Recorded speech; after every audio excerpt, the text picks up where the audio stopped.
मेरी और मेरी दीदी की शादी एक ही गांव में हुई थी। पर हमारे गांव का मुखिया बहुत ही अजीब था। उसकी पत्नी के मर जाने के बाद उसने गांव के ही लड़कियों से शादी करना शुरू कर दिया। क्योंकि वह बहुत दबंग था, इसलिए गांव के लोग कुछ कर भी नहीं पाते थे। और मुखिया बड़ी लड़कियों से नहीं बल्कि 14 साल की कम उम्र की लड़कियों से शादी करता था। और हैरानी की बात तो यह थी कि जिस लड़की से शादी करता था उसकी एक ही साल में मौत भी हो जाती थी। और माँ बाप रोते रह जाते थे। पर मुखिया उनकी बेटियों का मुंह तक नहीं दिखाता था और दाह संस्कार करवा देता था। इस चीज़ से पूरा गांव बहुत परेशान था, क्योंकि मुखिया बहुत बड़ा आदमी था, इसलिए उनके खिलाफ कोई जा भी नहीं सकता था। गांव की उन लड़कियों में से एक मेरी दीदी की बेटी भी थी। इसलिए मैंने एक कुछ योजना बनाई और हिम्मत करके मुखिया के घर में नौकरानी बनकर चली गई और नज़र रखने लगी कि आखिर में लड़कियों के साथ क्या होता है। एक साल में ही उनकी कैसी मौत हो जाती है। अब तक 5 लड़कियों के साथ ऐसा हो चुका था। मुखिया ने छठी शादी की और फिर एक कम उम्र की लड़की मुखिया जी की पत्नी बनकर घर में आ गई। उनके घर की रसोइयों में मेरी ड्यूटी लगी थी, तो उसी बहाने में मुखियाइन को खाना लेकर उनके रूम में जाती थी। पर मैंने देखा कि मुखिया ने शादी तो की थी, लेकिन वो कभी घर के अंदर नहीं आते थे। मैं देखना चाहती थी कि आखिर में लड़कियों के साथ होता क्या था। एक रात को मुखिया रूम में गया और उस रूम से उस लड़की के सिसकने की आवाज़ आने लगी। मैंने कान लगाकर सुनने की कोशिश की, पर मुझे कुछ समझ नहीं आया। दूसरे दिन मैं फिर मुखिया के लिए नाश्ता लेकर गई, तो मुखियाइन का सर झुका हुआ था। ऐसा लग रहा था जैसे बहुत रोई हैं। मैंने उससे पूछा कि बहन जी क्या बात है, तो मेरी तरफ देखिए और सर नीचे कर ली। मैंने बहुत जानने की कोशिश की, पर मुझे बात पता नहीं चली। अब 8वां महीना होने वाला था और अब वह लड़की खुश रहने लगी थी।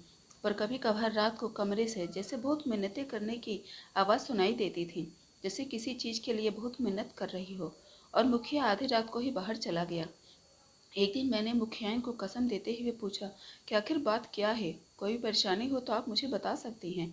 मैं कसम खाती हूँ मैं किसी को कुछ नहीं बताऊंगी। तो मेरा हाथ पकड़कर कहने लगी कि प्लीज़ किसी से कुछ बताना मत। मैंने कहा कि ठीक है, मैं किसी को नहीं बताऊंगी। पर बात क्या है? तब बोली कि मुखिया जी मुझे कहीं जाने के लिए कह रहे थे। इतने में मुखिया जी के कदमों की आवाज़ सुनकर मैं फटाफट से मुखिया के कमरे के बाहर चली गई। अब मुखिया की शादी के 11 महीने 15 दिन हो चुके थे। अभी तक को वह लड़की बिल्कुल ठीक थी। अब मैं दिन रात नज़र रखने लगी।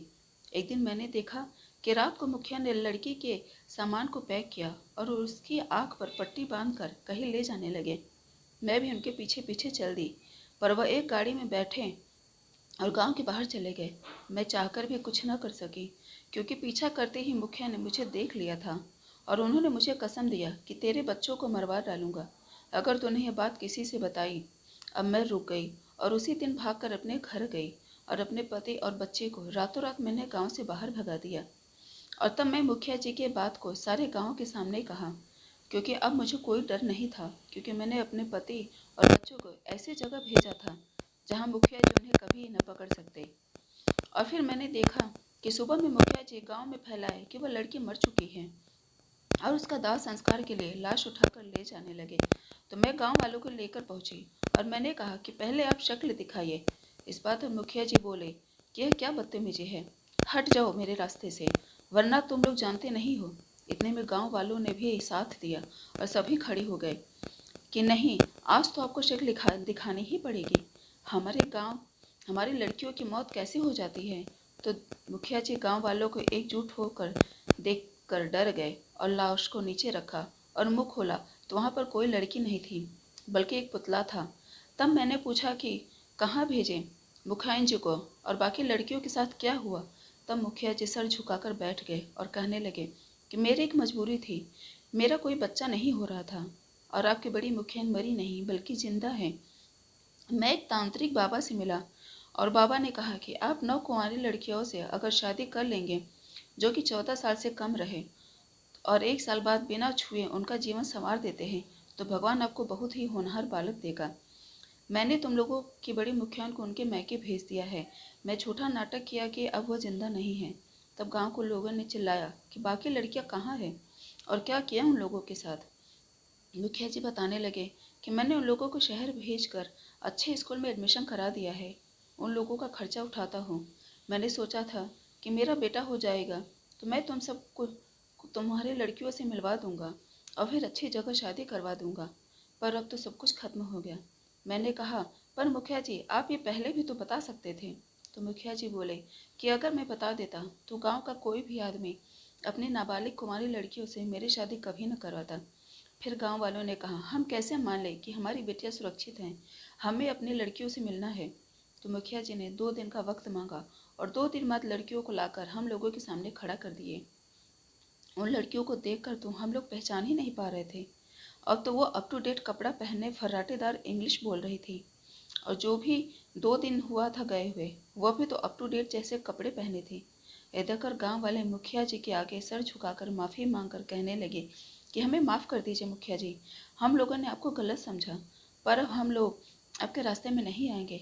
आपने 6 लड़कियों के साथ शादी की है, आप 3 और लड़कियों के साथ शादी खुलकर कर सकते हैं, अब आपको कोई नहीं रोकेगा। फिर उसके बाद गांव के लोगों ने मिलकर हर साल 14 साल के कम उम्र की लड़कियों से शादी मुखिया से करवाते रहे। और फिर शादी होने के बाद सब कुछ सही हो गया। मुखिया जी को बेटा हो गया। आज पूरा गांव सुरक्षित है, ठीक है, हम सब लोग भी खुश हैं। तो दोस्तों, यह थी मेरी कहानी। मैं किसी भी तांत्रिक या बाबा या ऐसे अंधविश्वास पर यकीन नहीं करती और ना ही बढ़ावा देती हूँ, क्योंकि अक्सर इन सब के चक्कर में लोग फंसकर अपना नुकसान कर बैठते हैं। इसलिए मेरी यही सलाह है कि कृपया करके आप सब लोग ऐसे लोगों से दूर रहिएगा। तो यह थी मेरी कहानी। प्लीज़ ये कहानी अगर अच्छी लगी हो तो प्लीज़ कमेंट करके ज़रूर बताइएगा। फिर मिलती हूँ अगले वीडियो में, तब तक के लिए take care and bye bye. यह वीडियो देखने के लिए आप सबका बहुत बहुत धन्यवाद।